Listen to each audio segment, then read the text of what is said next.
Hi friends. இப்போ வந்து நம்ம வந்து ஒரு மேட்ச் ப்ரிவியூவோட வந்திருக்கோம். என்ன மேட்ச்னு பார்த்தீங்கன்னா ஆர்சிபி vs எல்எஸ்ஜி.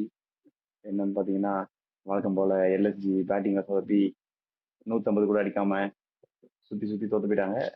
ஸோ சொல்லுங்க, என்னென்ன எதிர்பார்த்தோம், என்ன நடந்துச்சு? இல்ல அதுக்கு முன்னாடி நான் என்னென்னவோ எதிர்பார்த்தேன். ரெண்டு பேரும் ஃபிட்டு, மயங்க் யாதவும் ஃபிட்டு, மோசின் கான் ஃபிட்டு. நாங்க வந்து ரெண்டு பேரும் அவைலபிள் ஃபார் நெக்ஸ்ட் கேம்லாம் ஏதோ சொன்னாங்க. சரி ரெண்டு பேரையும் ஆடுவாங்க போல. நான் காம்பினேஷன்லாம் யோசிச்சு பார்த்தேன். சரி ஆவேஷ் கான் உட்கார வச்சுட்டு மோசின் கான் ஆடுவாங்க. ஆனா பிரின்ஸ் யாதவ் நல்லா போட்டுன்னு இருக்காரு. மயங்க் யாதவ் யாருக்கு பதில் ஆட வைப்பாங்க, ஒருவேளை இன்னொரு ஸ்பின்னர் உட்கார வச்சுட்டு ஆடுவாங்க போலலாம் யோசிச்சேன். பார்த்தா எதுவுமே இல்ல. திருப்பி அதே டீம் ஏப்ரல் தான் ஆடுறாங்க. ஃபூல் மட்டும் போயிட்டாங்க.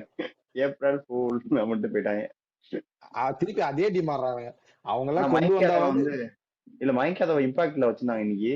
நான் விக்கெட் போலன்னா மயங்க் யாதவ் ஆடிப்பாங்கன்னு நினைக்கிறேன். விக்கெட் போனதுனால ஜார்ஜ் ரெண்டே ஒத்துக்கிட்டு வந்துட்டாங்க உள்ள. தெரியல இவங்க என்ன பண்றானுங்கன்னு அவனுக்கும் தெரியல. யோசிக்கிறானுங்களான்னு எனக்கு தெரியல. ரொம்ப கஷ்டமா இருக்கு. கேகேஆர் நிலைமையில தான் இருக்கு எல்எஸ்ஜியும் கிட்டத்தட்ட. அந்த ரெண்டு இதுவும் வின்னுமே வந்து இண்டிவிஜுவல் பெர்ஃபார்மன்ஸ். முகுல் சௌத்ரி அவங்க கிட்ட கேகேஆர் கிட்ட போன மேட்ச புடுங்கி எடுத்துன்னு வந்துட்டாரு. வின்னுக்கு 2 பாயிண்ட. அதே மாதிரி இன்னொரு கேம் அப்போ எஸ்ஆர்எச்சும் கொடூரமா ஆடிருந்தாங்க. பண்ணிட்டு நல்லா அந்த மேட்ச் கொஞ்சம் நிக்கவே கொஞ்சம் அந்த மேட்ச் 2 பாயிண்ட் வந்துச்சு. இதுக்கு மேல இவங்களும் பாயிண்ட் எடுக்க ரொம்ப கஷ்டப்படுவாங்க இதே மாதிரி ஆடினாங்கன்னா. நிறைய சேஞ்சஸ் பேட்டிங் பண்ணணும்னு சொல்ல. ஆனா ஆர்டர் சேஞ்ச் பண்ணோம், கொஞ்சம் அவங்க கேமோட மோடு சேஞ்ச் பண்ணோம். எல்லா டீமும் வந்து எடுத்தோடனே அட்டாக் தான் போறாங்க பவர் பிளேல. ஆனா நம்ம ஆளுங்க வந்து பொறுமையா ஆடுவாங்க, ஜாலியா ஆடுவோம் நம்ம. 6 ஓவருக்கு 40 அடிச்சா போதும், அந்த மாதிரி ஆடிட்டு அதான் இருக்காங்க. 6 ஓவர் 40 அடிச்சாலும் விக்கெட் நோ லாஸ் இருந்தா பரவாயில்ல. எல்லா வாட்டி பவர் பிளேல யாரா அவுட் ஆயிடுறாங்க. போன வருஷம் சிஎஸ்கே மாதிரி இருக்கு இப்ப இந்த வருஷம் எல்எஸ்சியோட நிலைமைன்னு சொல்றேன் அதானே. ஆனா ஏதோ சிஎஸ்கேவாவது ஏதாவது கொஞ்சம் ஆல்ரவுண்டர்ஸாவது வச்சிருந்தாங்கடா. ஜேமி ஓட்டன்லாம் கண்டுபிடிச்சு இப்போ இந்த இதுக்கு யூஸ் பண்றாங்க. ஆல்ரவுண்டரே காணும்டா. பவுலர் யாரும் பேட்டிங்கே ஆட மாட்டானுங்க. பேட்டிங் ஆடுறவனும் பவுலிங்கே போட மாட்டான். இரு, ஜஸ்டின் லாங்கர் பிராக்டிஸ் கொடுத்துட்டு இருக்காரு, வருவாங்க. வரானுங்க. அடுத்த சீசனுக்கு இல்லைன்னா வருவாங்க. இல்லைன்னா மார்க்கரமையாவது யூஸ் பண்ணுங்கடா பவுலரா. நீங்க கொஞ்சம் அவ்வளவுதான் அப்படி இப்படி போதும். ஏதாவது யூஸ் பண்ண ஆரம்பிக்கலாம். அதையும் பண்ண மாட்டீங்க. ஆடினா நடிச்சா ஹீரோ தான்ற மாதிரி 5 பவுலர் வச்சுதான் நாங்க ஆடுவோம்னு அடம் பிடிக்கிறீங்க. இம்பாக்ட் சப் வச்சே 5வது பவுலர் வச்சு ஆடுறீங்க. அப்ப உங்க நிலைமை எவ்வளவு கேவலமா இருக்கு பாருங்க. ஃபர்ஸ்ட் நிலைமை, அதாவது 6 பேட்ஸ்மேன் 5 பவுலர்னு ஆடணும். இவங்க வந்து 7 பேட்ஸ்மேன் 4 பவுலர் பிளஸ் ஒரு இம்பாக்ட் சப்ல பவுலர் அப்படின்னு ஆடிட்டு இருக்காங்க. 6 பேட்ஸ்மேன் 5 பவுலர் பிளஸ் ஒரு அடிஷனல் பிளேயர் பூரான் அப்படி ஆடிட்டு இருக்காங்க. அப்படி கூட சொல்லலாம். அவன் எதுக்குன்னே தெரியல, ஏதோ சுத்த இன்னைக்கும் வந்து சுத்தினாரு. அவட பண்ணிட்டும் பாத்தியா, இன்னைக்கு வந்த உடனே ஏசல் விடுவார்ல 3 பால் சுத்துதான், காட்டு சுத்து. அதுல கையில வாங்கிடுச்சு. என் தெரிஞ்சு அடுத்த மேட்ச் ஆடுவாரான்னு தெரியல. 6 கூட ஆமா, யாரும் இது ஏற்கனவே ஆடுவாங்கன்னு தெரியல. நக்கிட்டு போகுது இந்த டீம். இப்ப அவனையும் உட்கார வச்சிட்டீங்கன்னா அவ்வளவுதான். பூரா நான் கேப்டன் பண்ண சொல்றீங்க. அவன் ஒரு ரன்னும் அடிக்க மாட்டான். அவன் கேப்டன் பூரான் பண்ண விட்டு கேப்டன் கேப்டன் பண்ணிட்டு நான் ஒன்று வருவேன். கேப்டன் நீ கேப்டன் இருக்கும் போது என்ன ஒன்று இல்லை, நானே கேப்டன் நானே ஒன்று வரேன்னு வந்து ஏதாவது அடிச்சதான் உண்டுன்னு நினைக்கிறேன். ரொம்ப கஷ்டமா இருக்கு. ஜாஸ் நான் என்ன இங்கிலீஷ் வந்தா சொல்றேன்னா, கொஞ்சம் இல்ல டீம் பெட்டராகும்னு நினைக்கிறேன். இல்ல கேகேஆரும் ரொம்ப வந்து கொஞ்சம் மட்டமான டீம் தான்.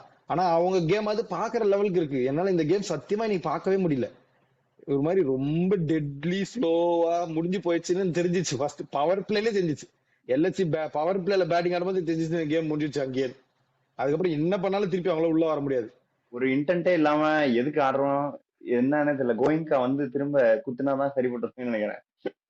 அதான் இவர் வரை இதுல வந்து அவ்வளவு காசு கொடுத்து எடுத்து வச்சுட்டு ஜாலியா ஆடினு இருக்காரு. பண்ணிட்டு போன சீசனும் ஒன்னும் ஆடல. ஒரே ஒரு 100 அடிச்சுட்டு சீசனை முடிச்சு விட்டாரு நல்லபடியா. இந்த வாட்டி வந்து அவரோட பங்குக்கு எஸ்ஆர்எச் கிட்ட இருந்து ஒரு 2 பாயிண்ட் வாங்கி கொடுத்துட்டாரு. அதோட முடிஞ்சிச்சுன்னு நினைக்கிறேன். கை ரொம்ப வர கஷ்டமா இருக்கு போயிடுச்சு. இந்த மேட்ச் பாக்க. திரும்ப எப்போ வருவாருன்னு தெரியல. பெரிய முகுல் அடியானும் சௌத்ரி தெரியல. தான் கொஞ்சம் ஓரளவுக்காவது யாராவது ஒருத்தர் இந்த டீம்ல கொஞ்சம் காப்பாத்த முடியும்னா முகுல் சௌத்ரின்ற மாதிரி கொஞ்சம் தெரிஞ்சுது.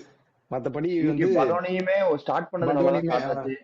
அந்த இந்த கேமுமே மாதிரி பதோனி நல்லா ஆடினாரு கேகேஆர் மேட்ச்மே. இல்ல, இன்னைக்கு மேட்சும் ஓரளவுக்கு ஓகே தான். இவங்க ஃபாரின் பிளேயர்ஸ் பேட்டர்ஸ் கொஞ்சமாச்சும் ஸ்டெப் பண்ணணும். ஐடன் மார்க்ரம் ஒரு இன்டென்டோட அடிக்க ஆரம்பிச்சா அப்படியே அவுட் ஆயிடுறது. இன்னைக்கெல்லாம் பாரு, அது லெக் சைடு போற ஃபுல் டாஸ், அதுல லீடிங் எஜ் ஆகி ஏதோ கோளாறு பண்ணிட்டு புரியல எனக்கு. அது ஃபுல் டாஸ் பால் எப்படி மிஸ் டைம் பண்றாங்கன்னு எனக்கு புரியல. இல்ல கண்டிப்பா இவங்க இதே மாதிரி ஆடிருந்தாங்கன்னா ரொம்ப கஷ்டம். இல்ல காம்பினேஷன் மாத்துங்க, இல்ல நீங்க யாராவது ஒருத்தரை மேல கீழே மாத்தி ஆடி பாருங்க. மார்க்ரம் நம்பர் 4ல ஆட வைங்க, பரவாயில்ல. நீங்க ஏதாவது ட்ரை பண்ணீங்களா, ஒரு மேட்ச் ட்ரை பண்ணீங்க, சரி அதையாவது திருப்பி போங்க. நீங்க அதோட மட்டமா போயின்னு இருக்கீங்க கீழே. அதுக்கு இன்னும் வேற ஏதாவது பேட்டிங் ரொம்ப வித்தியாசமாவது ட்ரை மோசம். பண்ணுங்க. ஏதோ பவுலிங் வச்சு ஏமாத்திட்டு இருக்காங்கடா. பவுலிங் வச்சு இது வரைக்கும் பவுலிங் அப்படிதான். கொஞ்சம் நல்லா இருக்க ஒரே காரணத்துக்காக கொஞ்சம் வந்து அப்படி இப்படி ஒண்ணும் தெரியல. 7வது டேபிள்ல 7வது உட்காந்துருக்காங்க பவுலிங் வச்சு. அந்த 2 இன்னிங்ஸ் பிளஸ் இந்த பவுலிங்னால 7வது இடத்துல இருக்காங்க. இல்லாட்டினா கேகேஆருக்கு கீழே போட்டு புதைக்க வேண்டியதான். ரொம்ப கஷ்டம். ஆனா அவங்க இன்டென்ட் வேணும். ஆக்ஷன்லயே கொஞ்சம் பிளான் பண்ணிருக்கணும் கரெக்டா. ஆல்ரவுண்டர்ஸ் இல்லாம போனது ரொம்ப கஷ்டம் இவங்களுக்கு. நீ கிளீனா கேப் தெரியுது பாரு. நீ இப்போ ஒரு 10 ஓவருக்குள்ளேயே ஒரு 3-4 விக்கெட் விட்டனா அதுக்கு மேல அட்டாக்கு போகவே முடியாது இவங்களால. அடுத்து 5-6 ஓவர் முன்னாடி எல்லாம் ஸ்லோவா போக தான் ஆடுவாங்க. பண்றாங்களே. முன்னாடியே போல, அது வேற விஷயம். இன்னைக்கு இன்னைக்கு சொல்றேன் 4 விக்கெட் விழுந்துச்சு 10வது ஓவர்லயோ என்னவோ 11வது ஓவர்லயுமே. ஆனா அதுக்கப்புறம் அவங்களால வேற வழியே இல்ல. பதோனியும் முகுல் சௌத்ரியும் டிசைசிவ் ஷாட்ஸ் அப்பப்போ ஒரு ஒரு ஷாட்ஸ், அக்ரெசிவ் ஷாட்ஸ், லூஸ் பால்லாம் பனிஷ் பண்ணி அப்படியே கேமை கொஞ்சம் தள்ளின்னு வந்தாங்க. இல்லன்னா 100க்குள்ள கூட ஆல் அவுட் ஆயிருப்பாங்க அவங்க அந்த டைம்ல. ஏன்னா நீங்க அதுக்கப்புறம் பாத்தீங்கன்னா பண்ட்டும் அடிபட்டு போனவர் தான், ரிட்டையர்ட் தான் இருக்காரு. சோ நீங்க அதுக்கப்புறம் பாத்தீங்கன்னா யாருமே இல்ல. லிண்டேலாம் நான் பெரிய பேட்ஸ்மேனா ஒத்துக்க மாட்டேன். நீங்க வந்து ஓரளவுக்கு சமாளிக்கிறதுக்கு வேணா யூஸ் பண்ணிக்கலாம். அவர் வந்து உங்களுக்கு ஒரு 30 ரன் அடிச்சு கொடுப்பாரு 10 பால்ல, அந்த மாதிரி பேட்ஸ்மேன் கிடையாது. அதை விட்டா அப்புறம் ஷமி, ஆவேஸ் கான் தான் இருக்காரு. எனக்கு தெரிஞ்சு ஆவேஸ் கானை நீங்க மேல ஏறிக்கொள்ளலாம் நினைக்கிறேன். ஆவேஸ் கானோட ஆவரேஜ் 23. நான் இன்னைக்கு தான் ஒரு ஸ்டாட் பார்த்தேன். ஐபிஎல்ல ஆவேஸ் கானோட batting average 23, more then Axar Patel batting average. இல்ல அதெல்லாம் நாட்டு, இது எல்லாம் இந்த நான் நாட் ஸ்ட்ரைக்கர்ல அவுட் இருந்து மேல ஹெல்மெட் வந்தது. தூக்கி ஹெல்மெட் தூக்கி இருந்தாலும் நாட் அடிச்சு. அவுட்ல இருக்காருல்ல, விக்கெட் விடாம மாறுறாருல, அவரையாவது மேல அனுப்புங்க. எல்லாரும் போய் அவுட் ஆயிட்டு இருக்கீங்க சும்மா. எனக்கு ம். காண்டாவது இன்னைக்கு மேட்ச் பார்த்து. அதுதான் அது ஒண்ணும் பண்றதுக்கு இல்ல. சரி வாங்க அப்படியே ஆர்சிபிக்கு வருவோம். அவங்க பவுலிங் பயங்கரமா போட்டாங்க. இல்ல இவங்க பேட்டிங் மோசமா ஆனதுனால அவங்க பவுலிங் அப்படி இருந்தான்னு தெரியல. நல்லா வந்து காயின் போட்ட மாதிரி ஏசுலோட் ஒரே லென்த் அடிச்சுட்டாரு ஃபுல்லா.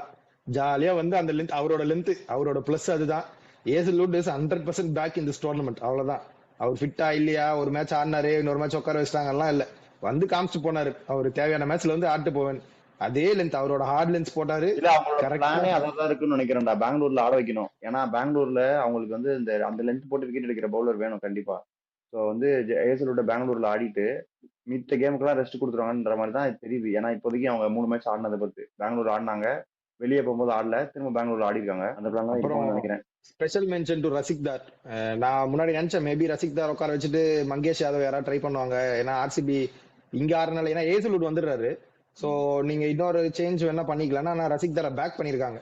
ரசிக் தார் நல்ல பவுலர் இல்லைன்னு சொல்ல மாட்டேன். இன்னைக்கு பிச் வந்து கொஞ்சம் ஸ்லக்கியா தான் இருந்தது. நீங்க யூஷுவல் ஆர்சிபி பிச் இல்ல, அது கொஞ்சம் ஸ்டிக்கியா இருந்தது இன்னைக்கு பிச்ல. சோ அவரோட ஸ்லோ பால்லாம் நல்லாவே பிச்ல நின்றுச்சு, ஹோல்ட் ஆச்சு. சோ அது கரெக்டான பிச் காட்டாங்க. சோ இல்ல மேபி அதான் ஃபிளாட் ட்ராக்ஸ் கொடுத்தா எனக்கு தெரிஞ்சு என்ன தெரியல. போன போன வருஷம் ரிசர்வ் பண்ட் வந்து பிளாட் ட்ராக்ல 100 அடிச்சுட்டு போயிட்டாருங்க. அதனால நம்ம வந்து ஸ்லக்கியா போட்டு அவங்களுக்கு வேற பேட்டிங் இல்ல, முடிச்சு விட்டுறான்னு நினைக்கிறேன். ஸ்பின்னும் இல்ல, பேட்டிங் இல்லைன்றது தாண்டி அவங்களுக்கு ஸ்பின்னும் இல்ல. நம்ம ஆள் பண்ண கையெழுத்து போடுறவர் மட்டும் ஒரே ஒருத்தர் இருக்காரு. அவரும் கையெழுத்து எல்லாம் போடுறது இல்ல இந்த டோர்னமெண்ட்ல. இப்போ 45 அதான் 45 அடிச்சு போட்டாங்கன்னு நினைக்கிறேன் 4 ஓவருக்கு. அவர் நோட் புக்ல எடுத்து எல்லாம் சைன் போட்டு இருக்காங்க. இப்போ இல்ல ஸ்பின்னும் யாரும் மணிமாறனே இல்ல பெருசா. மணிமாறன ஆடலாம். அவங்க 16th ஓவர்லயே பண்ட் அவுட் ஆயிட்டாரு. சோ அவங்களுக்கு வேற ஆப்ஷனே இல்ல. நீங்க வேற யாராவது இறக்கி விட்டுருந்தீங்கன்னா 18th ஓவர்ல ஆல் அவுட் ஆயிட்டு இருப்பாங்க. அதனால லிண்டே அவ்வளவு வச்சு ஒரு 10 பால் ஆட வச்சாங்க. இல்ல அதுக்கப்புறம் ஏதோ 2 ஓவருக்கு 40 ரன் அடிச்சு பேசுறேன். 2 ஓவருக்கு என்னடா அப்ப 20 ரன் கூட அடிச்சிருக்காங்க. 40 ரன் அடிக்கலனால 20 ஓவர் ஆடினாங்கல்ல.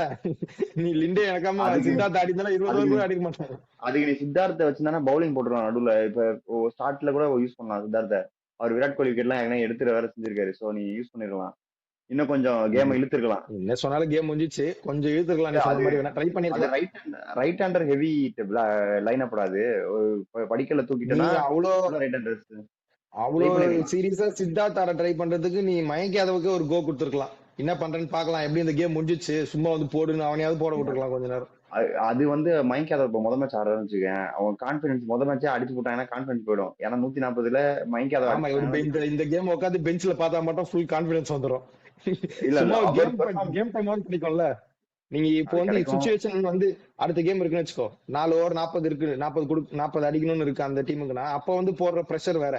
கேம் டைமே இல்லாம டைரக்டா வந்து ப்ரெஷர் சுச்சுவேஷன்ல போடணும். இப்போ ஒரு கேம் டைம் கொடுத்துருக்கலாம் மேபி. ஆனா ஒன்னும் சொல்ல முடியாது. அவங்களையும் அவங்க என்ன ட்ரை பண்ணாலுமே அது ஆல்ரெடி செட்டப் போனோம் தான். ஆனா திருப்பி ஆர்சிபிக்கு நீங்க வந்து இந்த காப்பாற்ற முடியாது. டாஸ் வந்து பயங்கரமா ஒர்க் ஆயிடுச்சு. ஏன்னா இப்ப எல்லாத்தையும் டாஸ் ஜெயிச்சாலும் பவுலிங் தான் எடுத்திருப்பாங்க. ஸோ வந்து ஆர்சிபியோட ஃபுல் பேட்டிங் பொட்டன்ஷியல் இன்னைக்கு பார்த்துருக்கலாம். அவங்க இந்த இந்த பவுலிங் என்ன போட அது வந்து தெரியாமலே போயிடுச்சு. ஆனா கூட அடிச்சிட்டாங்க. 15 ஓவர் 150 அடிச்சிட்டாங்க. 5 ஓவர் 50 200 அடிச்சுற டைம் அந்த இதுல தான் ஆடினாங்க இன்னைக்கும். ஆனா விக்கெட் போயிடுச்சு. இப்போ இவ்வளவு விக்கெட் வந்து போகல அவங்களுக்கு இதுக்கு முன்னாடி.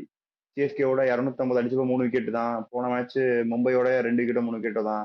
ஸோ இவ்வளவு விக்கெட்ஸ் வந்து கீழே போல. மட்டும் தான் விக்கெட் விட்டாங்க.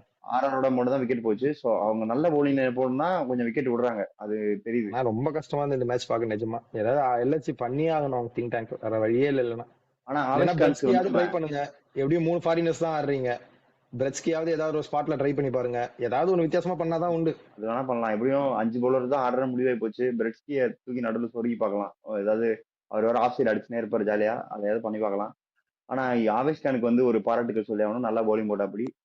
4 ஓவர் 15 16 விட்டு 2 விக்கெட் போட்டாப்படி. இன்னொன்னு வந்து Virat Kohli back to top. தலைவன் எங்க இருக்கணுமோ அங்க வந்துட்டான். தொப்பி வாங்கிட்டாரா இல்லையா? தானே தொப்பி வாங்கிட்டாரான்னு நினைக்கிறேன். தொப்பி வாங்கல 200 மேல இல்லையா? அடிக்கணும் கிளாஸ் 200 தான்ட்டார். 220 இல்லடா, நான் 40 ரன் இருக்கும்போதே பார்த்தேன். 224 கிளாஸ் பண்ணி இவன் 223 வாங்கிட்டாருன்னு நினைக்கிறேன். அது மட்டும் கரெக்டா பாரு, வாங்கியிருப்பாரு. இல்லாட்டாலும் என்ன டாப் 2ல தலைவன் இருக்கிற இடத்துக்கு வந்துட்டான். வாங்கிட்டாரு 4 ரன் அதிகம் கிளாஸனோட. தலைவன் திரும்ப வந்துட்டான். நான் வந்துட்டேன். விராட் கோலி ரஜத் பட்டிதார் 2 பேருமே இருக்காங்க டாப் 5ல. அதே மாதிரிதான் அங்கேயும் இஷான் கிஷான் ஹென்ரி கிளாஸ் எஸ்ஆர்எச்ல. அதாவது எல்லா டீமும் 2 பேரை வச்சிருக்காங்க. அதே மாதிரி ஆர்ஆர்ல பார்த்தீங்கன்னா ஜெய்ஸ்வால், துருவ் ஜுரேல் வந்து மொத்தமா வராங்க. டீம்ல தான் மொத்தமா வருவோம், இல்லாட்டி வரவே மாட்டோம். இல்லாட்டி எல்எஸ்ஜி மாதிரி யாருமே வர மாட்டோம். மொத்தமாவே 100 ரன் கூட அடிக்க மாட்டோம் யாரும். அதான் அடம் பிடிக்கிறாங்க அவங்க. 100 ரன் அடிச்சிருப்பாங்க. பதோனி அடிச்சிருப்பாரு அந்த மேட்ச் ஒரு 50 அடிச்சாரு, இந்த மேட்ச் ஒரு 40 அடிச்சாரு. 100 தாண்டி முகுல் சௌத்ரியும் அடிச்சிருப்பாரு. முகுல் சௌத்ரியும் அவங்க வந்திருப்பாரு. மிச்ச மார்க்ஸ் கூட அடிச்சிருப்பாரு. உருட்டி இப்போ ஒரு 40. அதுக்கு முன்னாடி மேட்ச்ல 20 ரொம்ப கஷ்டமா இருக்கு. நீங்க இந்தியன் லோக்கல் பிளேயர்ஸ் பேக் பண்றீங்கன்னா அவங்களுக்கே சான்ஸ் கொடுங்க. நீங்க ரொம்ப எக்ஸ்பீரியன்ஸ் பிளேயர் ஆடுறீங்க, ஆனா ஒண்ணுமே நடக்கல. அது ரொம்ப கஷ்டமா இருக்கு. பவுலிங் ஏன் போடுறது இல்லன்னு தெரியல. சரி பரவாயில்ல, பேட்டிங்காவது இன்டென்டோட ஆடலாம். அதுவும் ஆடுறது இல்லை. ஐடன் மார்க்கம் இன்டென்ட் காட்டுறது தான் அவுட் ஆயிடுறது. ஒண்ணும் பண்றதுல இது நிக்கோலஸ் புரான் என்ன நிலைமையில இருக்காருன்னு அவருக்கே தெரியல. எங்கேயோ இறக்கி இல்ல ஒரு மேட்ச்ல ஒரு இடத்துல இருக்கிறேன். ஒரு மேட்ச்ல நம்பர் 4, ஒரு மேட்ச் நம்பர் 5, ஒரு மேட்ச் நம்பர் 6. அந்த மாதிரி எங்க இறக்கி விடுறதுன்னு தெரியாம சுத்த விட்டுட்டே இருக்காங்க அவரை. ஏற்கனவே ஃபார்ம் இல்ல, இதுல பேட்டிங் ஆர்டர்ல வேற சுத்த விட்டா ஒன்னும் பண்றதுக்கு இல்ல. ஆனா நம்ம வந்து ப்ரெடிக்ஷன் பண்ண மாதிரி எல்லாரும் ப்ரெடிக்ட் பண்ண மாதிரி ஆர்சிபி ஜெயிச்சிட்டு இது ஊரே ப்ரெடிக்ட் பண்ணோம். இது நேத்து எப்படி கேகேஆர் சிஎஸ்கே மேட்ச் ப்ரெடிக்ஷனோ அந்த மாதிரி தான் இதுவும். ஆன் திஸ் நோட் வந்து எல்லாருக்கும் ஒரு பாயிண்ட் கிடைச்சிச்சு. எனக்கு வந்து எக்ஸ்ட்ரா பாயிண்டா விராட் கோலி வந்து ஆரஞ்சு கேப்ப தலையில போட்டு ஜாலியா போயிருக்காரு. ஸோ அவ்வளவுதான் இந்த மேட்சோட மொத்த சமரியுமே. எல்எஸ்ஜி வந்து கேவலமா பேட்டிங் ஆனாங்க, ஓரளவுக்கு டீசெண்டா பவுலிங் போட்டாங்க. ஆர்சிபி வந்து நல்லா பவுலிங் போட்டு நல்லா பேட்டிங் ஆடி ஜெயிச்சு போயிட்டாங்க. அவ்வளவுதான். சரி, ஓகே, வீடியோ முடிச்சிடும். இந்த வீடியோ முடித்துக் கொள்கிறோம். பாய் பாய். அடுத்து ஒரு மேட்ச் ப்ரிவியூல உங்களை சந்திக்கிறோம். அதுவரை பாய் பாய். ஊர் சுத்தி பயவுல நினைச்சா நாங்கெல்லாம் வயிறு நிறைய சாப்பிடணும், வஞ்சனம் இல்லாம உழைக்கணும். ஆஹா, அருமையான பாலிசி. Keep it